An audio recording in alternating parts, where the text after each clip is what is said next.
Hello guys, hello YouTubers, here I have a replay for you in the Cromwell B, which is tier 6 British premium medium tank, and there is a good chance that you are going to have this tank in the offer of the 2015 advent calendar, and I would like to show you a very good replay and which shows the capabilities of this tank.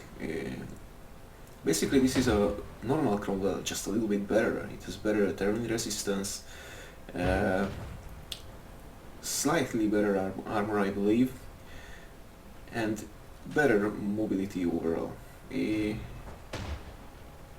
which is in general is a good thing, because most of the premium tanks are usually a little bit worse than the normal counterparts. So in this case it is better. We are playing on Abbey and we are platooned up with my son, who is driving Rudy, and he's trying to hold the 8 line. Okay.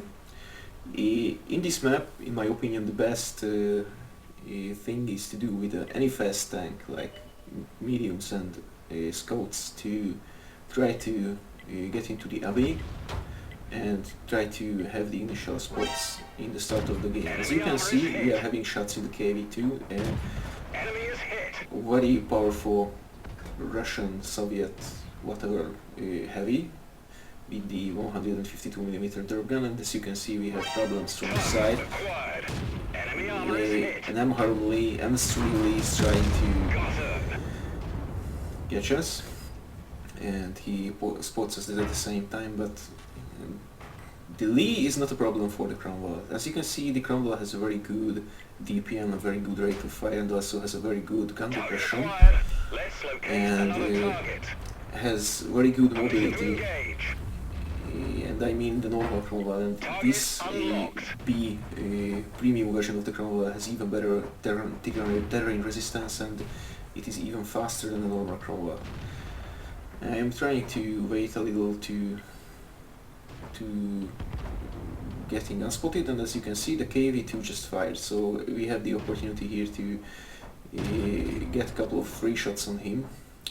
The Cromwell has no problem penetrating the KV2 lower plate or front with the normal AP rounds. AP rounds has 144mm of penetration on the Cromwell, and I try to fire a couple of blind shots on the KV2. As you can see, the situation is not exceptionally good, as it seems to me we are losing a flank on the one and two lines. Oops! And the KV1 has just came into the middle, and that's a problem because the KV1 spots us and the KV2 may have shots on us, and I'm driving like a donkey here, so I'm stuck on the stairs. But my intention was to keep spotting the KV1s, but I was too late, in fact. There are a couple of TDs camping. what TDs do on the G5, and we have a couple of shots on the KV2 and we can get rid of him. One shot slightly under average and we have him. We already racked up 730 damage. The average damage is 135 hit points, and we have a problems there. An OI at T150 and the Rudy is about to push the 8 line, 7 line, whatever, so the east part of the map, and we have only a Rudy driven by my son and an SU 100. And there is another OI, so we have two OIs. These are the new Japanese heavily armored, but really slow, and that was really unfortunate. Bounce from a T-34 Tier 5, a Soviet medium tank. I try to light up these guys there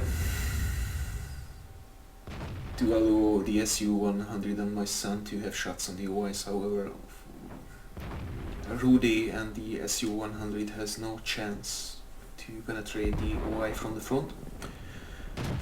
And as you can see, fortunately or unfortunately, our TDs are still camping at the base, so we will see it will pay off or not later.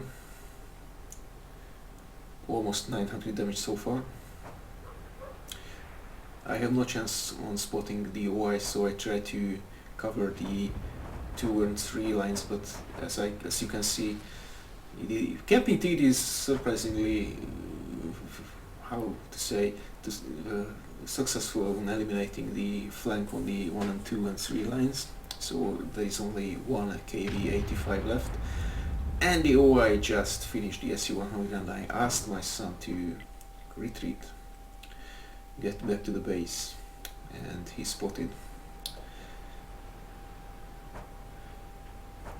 Fortunately, the Rudy has the mobility to get away from the OIs, but this is not because the Rudy is exceptionally fast or something like that, because the Rudy has something like a 50-ish top speed limit, but it's still twice as fast as an OI, and so I try to have some shots on this side with the T-150, but I rushed the shot, so it missed.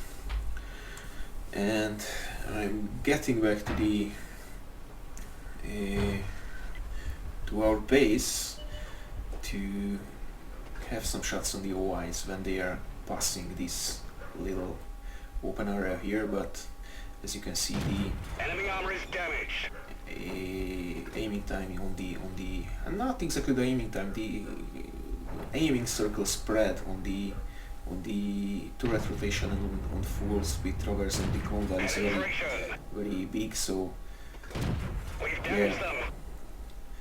And we have left the OI on 6 hit points, and we are firing gold because we have no chance to penetrate the side of an OI. Otherwise, the accuracy on the Cromwell is not exceptionally good, and as you can see, my son is behind me and try to cover my back from the KV-85. The Rudy is also an exceptionally good tank. It is a little bit better than the normal T-34. Enemy armor destroyed. And we have managed to kill the KV-85 and set the T-34 on fire, and that fire finished the T-34, and we have 2 OIs left and 1 T-150. Okay, the looks kill the OI. Oh my god, I was pretty sure that was not possible to allow the looks to penetrate an OI. So we have 1 OI capping soon and 1 T-150. There is one narrow bend on the side of the OI when I could ban him, and as you can see on the front, I can still struggling to penetrate the front of the OI, but I have exceptionally good view range. By the way, I'm using optics, rammer and gun laying drive on my Cromwell to maximize the view range, and I have a very good beamed up crew on the Cromwell. So I have the view range advantage on the OI, and then I have the chance to penetrate the turret side of the OI with gold rounds, not with AP. AP is 144, and I believe the armor thickness on the OI is like 150, so I need an exceptionally high roll to penetrate the OI with AP rounds. And we have 1 T-150 left, and we have already racked up 1900 damage, but I have fired a couple of blind shots, and the overall damage was approximately 2289 if I remember properly, but I will give you a link to the reply in the description below. So we have to kill the T-150, and that's it. That's about this game. And here you can see the mobility of the Cromwell B is exceptionally good. And last shot fired, and it's a victory. Thanks for watching. Please leave your comment in the comment section below. I have a new studio microphone, and I had a problem, so I had complaints about the sound quality of my videos, so please let me know if you hear any improvements, and if not, comment too. So thanks for your patience, and if you have not subscribed yet, please subscribe. Bye.